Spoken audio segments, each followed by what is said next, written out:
Of the roughly 750 currencies that existed since 1700, less than 20% now exist, and all of them have been devalued.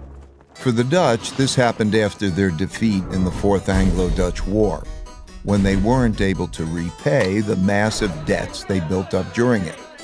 This led to a run on the Bank of Amsterdam and a desperate sell-off, forcing massive money printing, which devalued the currency and the empire into irrelevance.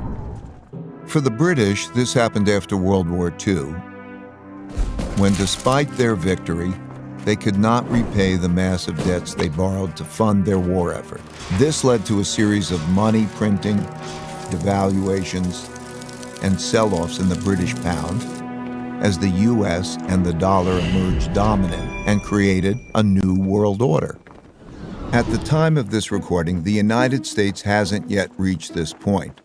While it has massive debt, spends more than it earns, and funds this deficit with more borrowing and printing huge amounts of new money, the big sell-off in dollars and dollar debt hasn't yet begun.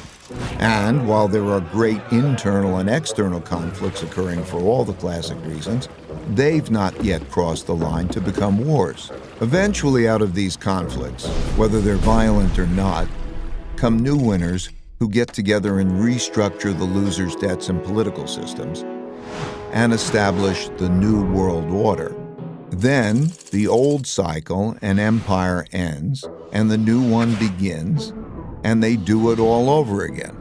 That's a lot of detail I just threw at you to paint a picture of how the typical big cycle transpires.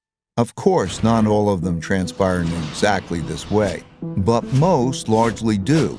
So much so that it seems like the stories of rises and declines stay essentially the same, and the only things that change are the clothes the characters wear and the technologies they use. So, where are we heading?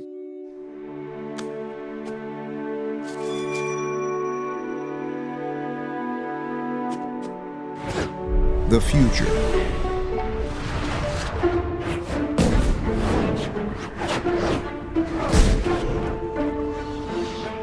Most empires have their time in the sun and inevitably decline.